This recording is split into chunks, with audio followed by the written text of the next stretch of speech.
दलित करें तो राष्ट्रवाद, सवर्ण करें तो जातवाद। ये कौन सी ये इसका पक्षधर नहीं हूं। क्या कोई सवर्ण है, अगर वो अयोग्य है तो आप उसी को चुने। मैं ये कहता हूं, देखिए सबसे पहली बात तो अखिलेश यादव को यह कंफर्म करना चाहिए कि वो शूद्र हैं कि क्षत्रिय हैं, क्योंकि कुछ दिन पहले वो तो अपने आप को यदुवंशी क्षत्रिय बताते थे, अब वो शुद्ध। तो मैंने ऐसा कुछ नहीं कहा है कि लोकतंत्र में सवर्णों का सबसे ज्यादा नुकसान हुआ। मैंने ये कहा, ये सरकार खुद जातवादी है, सरकार खुद जातवादी। जो सरकार और किसी के कहने से ब्राह्मण गलत नहीं होगा, ब्राह्मण का इतिहास रहा है, ब्राह्मणों का त्याग और बलिदान रहा है, ठीक है। बस संकल्प में कोई विकल्प नहीं होता, संकल्प कभी बदलता नहीं। आपने लोगों ने दीवालों पर लिखा ब्राह्मण बनिया भारत छोड़ो, ये नहीं इनके बाप और फिर उनके बाप, फिर उनके बाप, फिर उनके बाप, इनके कई बाप के बाप आ जाएंगे ना, तो ब्राह्मण बनिया को भारत से नहीं भगा पाएंगे। ब्राह्मण कितना भी गरीब क्यों ना हो जाए, क्षत्रिय कितना भी गरीब क्यों ना हो जाए, बनिया कितना भी गरीब क्यों हो जाए, क्योंकि वो धर्म नहीं बदलता। आप देखे होंगे, बाद में बताना चाहूंगा, राहुल गांधी मोदी को क्या कह रहे हो, मोदी राहुल को क्या कह रहे हैं। इन लोगों का आपसी मामला, ये राजनीतिक लोग हैं, मेरा उससे कोई लेना देना नहीं, उस पर मैं कोई आप सभी को नमस्कार। दोस्तों, आज इस कैमरे के माध्यम से जिसको सामने देख रहे हैं वो किसी परिचय के मोहताज नहीं हैं। लगातार आप सभी देखते हैं, सवर्णों की आवाज़ उठाते हैं, आरक्षण के विरोध में बोलते हैं, इकोनॉमिक के आधार पर आरक्षण की मांग करते हैं। तमाम सारे मुद्दों पर आप सभी जो सवर्ण भाई बहन पीड़ित रहते हैं उनके पक्ष में पूरे भारत में आवाज़ प्रबल करने के लिए एक फोन पर दौड़ जाते हैं। ऐसे सवर्ण आर्मी प्रमुख हमारे साथ में सर्वेश पांडे जी जुड़े हुए हैं। सबसे पहले हमारे चैनल पर आपका स्वागत है सर। बहुत बहुत धन्यवाद। मैं आपसे यह जानना चाहूँगा सर कि अभी आपने अपने उद्बोधन में मानवाधिकार की चर्चा किया। आप लोकतंत्र में कह रहे हैं कि सवर्णों को सबसे ज़्यादा प्रताड़ित किया जा रहा है, उनको पीड़ित किया जा रहा है, उनकी आवाज़ को दबाया जा रहा है। और एक तरफ जो दलित हैं वो कह रहे हैं कि सवर्णों ने सबसे ज़्यादा शोषण हमारा किया है, हमको पढ़ने का अधिकार नहीं मिला, हमको पानी पीने का अधिकार नहीं मिला, हमको घोड़ी चढ़ने पर अधिकार नहीं मिला। और जबकि आज के टाइम में आप देख रहे हैं इस लोकतंत्र में जात की राजनीति और वोट बैंक की राजनीति सर्वप्रथम माना गया, तो इस पर आप क्या कहेंगे?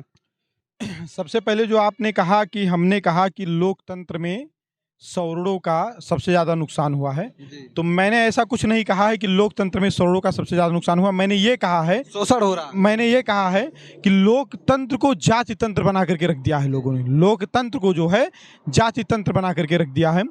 दूसरी बात जो आप कह रहे हैं कि दलितों के द्वारा कहा गया कि सवर्णों ने शोषण किया, तो आज वर्तमान में क्यों कहा जा रहा है? क्योंकि 75 साल से तो बाबा साहब अम्बेडकर के द्वारा, क्योंकि उन लोगों का मानना है कि अम्बेडकर जी ने संविधान बनाया है, तो उन्हीं का संविधान है और उसी संविधान के द्वारा, उसी संविधान के नियम कानून के द्वारा बनाई गई सरकारें हैं, तो फिर सवर्ण किस हिसाब से शोषण कर सकता है? तो ये सारे फर्जी आरोप हैं, सवर्णों को विलन दिखाने का काम किया जा रहा है। आप आज के टाइम में नेताओं के द्वारा देख रहे हैं, चाहे वो अखिलेश यादव हों आपके उत्तर प्रदेश के, चाहे बिहार में, आप लगातार देख रहे हैं विवाद मचा हुआ है, लगातार जातिगत के आधार पर सर्वे कराने की बात चल रही है। तो आपको लगता है कि ये जो जाति तंत्र बनाकर वोट बैंक की राजनीति हो रही है रुकने वाली है आपके प्रयास से? देखिए, कारण क्या है कि क्रिया की प्रतिक्रिया होती है। सामने से जातवाद किया गया तो मजबूरी में हम लोगों को सवर्ण एकता की बात करनी पड़ी। अगर देश में जात के हिसाब से सारी चीज़ें ना की गई होती या जात के हिसाब से सवर्णों के साथ भेदभाव ना किया गया होता, तो फिर हम सवर्ण एकता की बात क्यों करते, हम सवर्णों को क्यों संगठित करते? लेकिन हमारे साथ भेदभाव किया गया है। दूसरी बात जो आप कह रहे हैं कि क्या भविष्य में जात से ऊपर उठकर लोग वोट कर पाएंगे, तो जात से ऊपर उठकर लोगों को वोट करना चाहिए, लोगों को योग्य लोगों को चुनना चाहिए, वो किसी भी जात के हों। मैं ये इसका पक्षधर नहीं हूँ क्या कोई सवर्ण है, अगर वो अयोग्य है तो आप उसी को चुने। मैं ये कहता हूँ कि जात से ऊपर उठ करके योग्य लोगों को चुनिए और योग्यता का ही सम्मान होना चाहिए। जी, आपने देखा किस तरीके से कुछ दिनों पहले, कुछ महीनों पहले कह सकते हैं कि जेएनयू की दीवारों पर लिखा गया भारत और बनिया भारत छोड़ो, तो आपको क्या लगता है कि यह राजनीति से प्रेरित बयान था? क्योंकि उसके बाद में आपने लगातार स्वामी प्रसाद मौर्य को देखा, उन्होंने किस तरीके से ब्राह्मण समाज के ऊपर, सवर्ण समाज के ऊपर आरोप लगाया, तीखा प्रहार किया। अखिलेश यादव को आप देख रहे हो लगातार अपने आप को शूद्र बताते हुए फिर रहे हैं, तो आपको लगता है कि ये बयान कुछ राजनीति से प्रेरित था?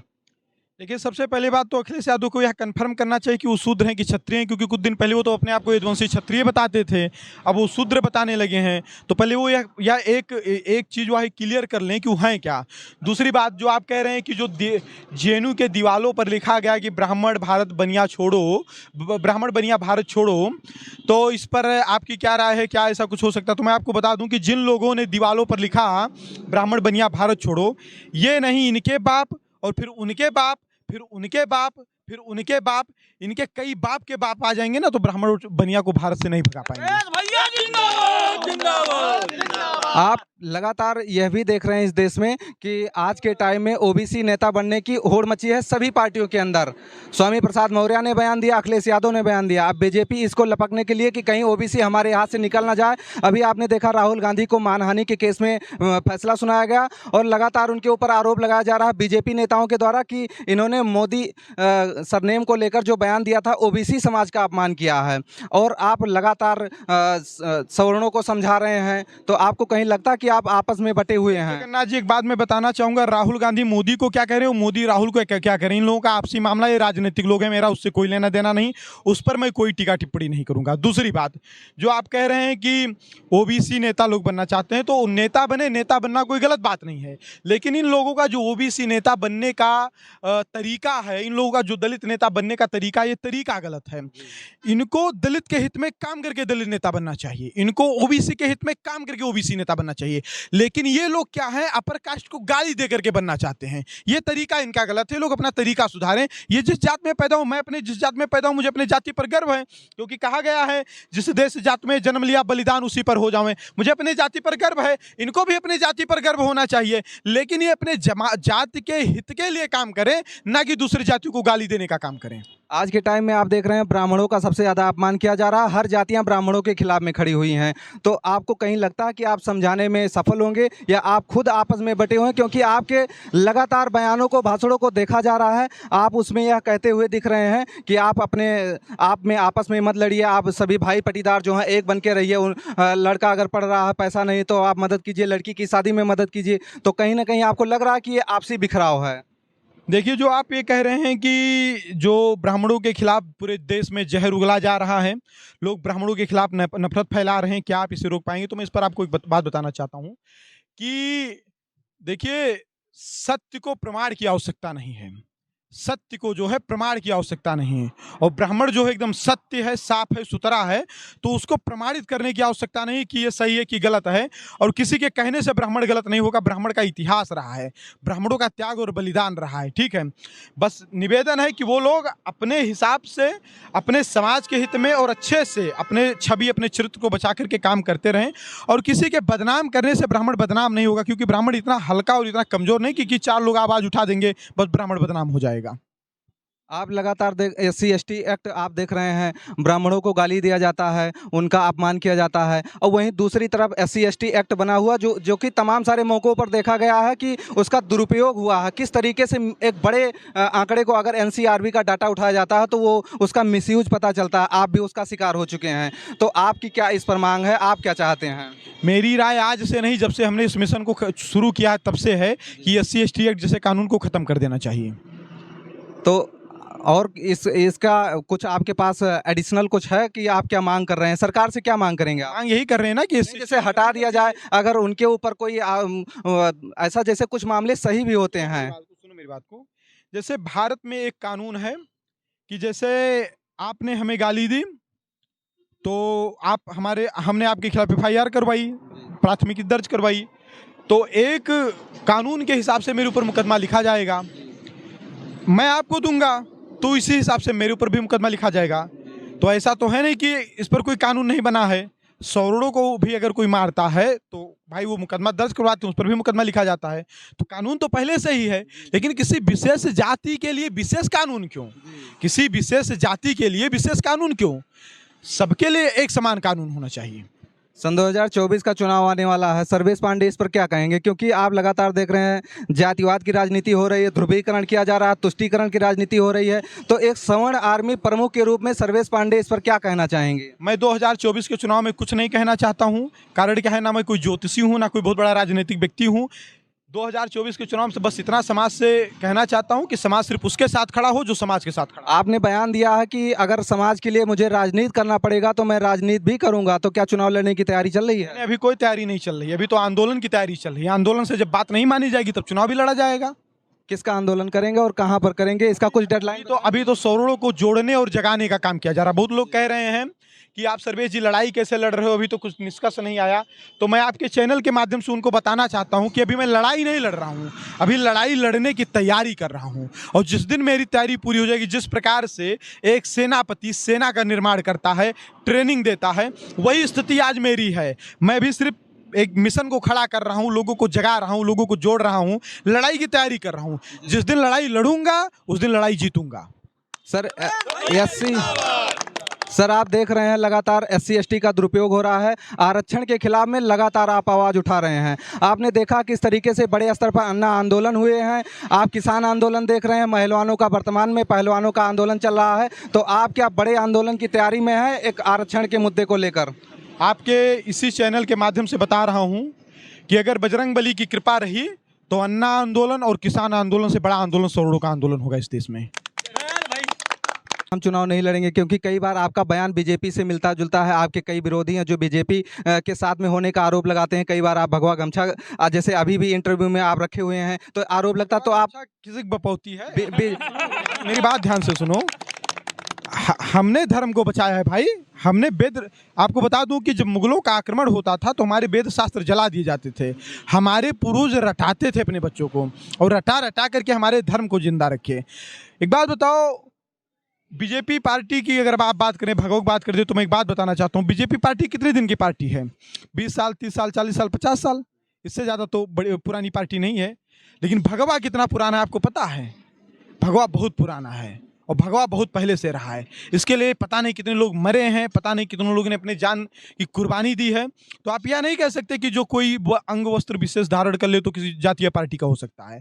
हमने धर्म को बचाया, हमसे बड़ा धर्म को मानने वाला कौन है? आपको एक बात मैं आपको बता दूं कि ब्राह्मण कितना भी गरीब क्यों ना हो जाए, क्षत्रिय कितना भी गरीब क्यों ना हो जाए, बनिया कितना भी गरीब क्यों हो जाए, क्योंकि वो धर्म नहीं बदलता। आप देखे होंगे गांव में एक ब्राह्मण मैली धोती पहनता है, इतना मोटा जनेऊ पहनता है, इतनी मोटी दतून करता है, लेकिन सुबह उठने के बाद वो सूर्य भगवान को जल चढ़ाता है। आप अधिकतर गांव में किसी बड़े बुजुर्ग ब्राह्मण के पास चले जाओ, द्वितीया तृतीया अष्टमी षष्टमी जो भी पूछना है पूछ लोगे, वो बता देगा। ठीक है, तो हमने धर्म को बचाया, धर्म हमसे है। ठीक है, जो 15 किलो चावल पर धर्म बदलते हैं उनसे धर्म थोड़े है, धर्म तो हमने बचाया, धर्म हमारी वजह से धर्म है। जी दोस्तों, अभी तक आप सभी सवर्ण आर्मी प्रमुख सर्वेश पांडे जी को सुन रहे थे, जो कि हमने तमाम सारे प्रश्न किए हैं जो कि उनके ऊपर आरोप लगता है। जैसे कि आप सभी आरोप लगाते हैं जातिवादी होने का, या उसके बाद में आप आरोप लगाते हैं कि बीजेपी से मिले हुए हैं। कहना चाहता हूँ, सुनिए, आपके वीडियो के माध्यम से कहना चाहता हूँ, जातवाद की परिभाषा क्या है? क्या पाड़े टाइटल लगाना जातवाद है? और सरकारी प्रमाण पत्र लेकर घूमना जातवाद नहीं है। मतलब वो सरकार के द्वारा प्रमाणित कि मैं फलाने जात का हूँ, उस पर तो कभी आप क्वेश्चन नहीं पूछे। फलाने जात का मोहर लगवा करके, भैया मैं फलाने जात का, उनका प्रमाण पत्र है भैया, लिखा है कुछ क्या कि मैं किसी जात का हूं, देखिए मेरे चेहरे पर लिखा है ना, मैं कैसे जातवादी हो गया? जातवाद की परिभाषा क्या है? मतलब दलित करें तो राष्ट्रवाद, सवर्ण करें तो जातवाद, ये कौन सी? ये खत्म कैसे होगा? सरकार को क्या सलाह देना चाहेंगे? देखिए, सरकार खुद जातवादी है, सरकार खुद जातवादी। जो सरकार समता मूलक समाज की स्थापना को लेकर के सरकार सत्ता में आई, संविधान इसी के हिसाब से बना, वो सरकार जातगत जनगणना करवा रही है। उस सरकार से क्या अपेक्षा करूं मैं? क्या अपेक्षा करूं मैं उस सरकार से? वो सरकार 53,000 करोड़ और 85,000 करोड़ जात के हिसाब से बजट दे रही है, क्या अपेक्षा करूं मैं उनसे? ठीक है, और जातवाद सामने से किया गया है तो जातवाद करने के लिए मजबूर हम लोग हुए हैं। फिर भी हम जातवाद नहीं कर रहे, हम तो सवर्ण समाज के हित की बात कर रहे हैं, किसी जात के अहित की बात नहीं कर रहे हैं। आप मेरे अभी आपने जो वीडियो मेरा जो रिकॉर्ड किया है, आप जब ये वीडियो डालेंगे तो आपको ऐसे बहुत से तथाकथित लोग मिलेंगे जो कम से कम 150 शब्द में, 200 शब्द में मुझको माँ बहन की गाली देंगे। आप समझिएगा, ये उनके संस्कार हैं। ठीक है, तो अब आप बताओ कि मैं सिर्फ इतना बोल रहा हूँ कि किसी जात के खिलाफ गलत ना हो, जात के हिसाब से कोई कानून ना हो, फिर भी मैं गालियाँ खा रहा हूँ, तो जातवादी कौन है? आप यहाँ से अंदाजा लगा सकते हैं कौन जातवादी है। तो ये जातवाद का आरोप जो है सिर्फ फर्जी आरोप है, इसका कोई औचित्य नहीं है। और जो लोग जातवाद का आरोप लगा रहे हैं उनसे पूछो कि वो कितने दूध के धुले हुए हैं। सारा दिन तो नीला झंडा लेकर के घूमेंगे और शाम को बैठकर सर्वेश पार्टी जातवादी बताएंगे, ये कौन सी बात हुई भाई? तो इसका कोई मतलब नहीं है। और जातवादी जो जिसको जो कहना है कहे, सत्य के लिए, न्याय के लिए लड़ना है, हम लड़ेंगे। जी जी, सत्य के लिए, न्याय के लिए सर्वेश पांडे जी ने कहा कि हम हमेशा लड़ेंगे, अपनी पूरी जिंदगी खपा देंगे। जो भाजपा को लेकर या जातिवाद को लेकर तमाम सारे प्रश्न आप सभी के मन में थे, मैंने एक एक करके सभी का जवाब लेने का प्रयास किया, सभी पर फोकस किया। और सर्वेश पांडे जी होने वाली है वो, उस पर भी हमने फोकस किया, उस पर भी सर्वेश पांडे जी का जवाब आया। तो निश्चित रूप से आप सभी इस वीडियो को सुनिए और ज़्यादा से ज़्यादा संख्या में शेयर करिए ताकि सर्वेश पांडे जी की आवाज़ दूर तक पहुँच सके। जो लोग